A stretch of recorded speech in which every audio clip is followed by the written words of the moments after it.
حضرت امام احمد بن حنبل فرماتے میں غلام خریدنے گیا، اس نے میرے ساتھ شرط رکھی، حضور آپ مجھے خرید کے لے جانے ہیں، میری شرط یہ ہے کہ میں دن کو آپ کی ڈیوٹی کروں گا، رات کو نہیں کروں گا۔ فرماتے میں لے آیا، اللہ آ کے میں نے پوچھا تیرا نام کیا ہے؟ کہنے لگا حضور غلاموں کا نام نہیں ہوتا۔ کھائے گا کیا؟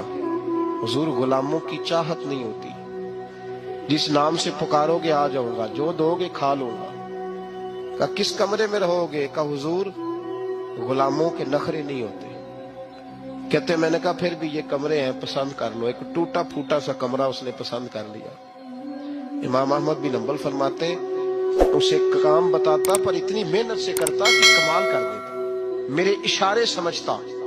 ایک دن میں تہجد کے وقت اٹھا، اس کے کمرے میں گیا تو وہ توبہ توبہ پکار رہا تھا۔ سنو ولیوں کی توبہ، فرماتے اس کے کمرے سے چیخنے کی، یا اللہ معاف کر۔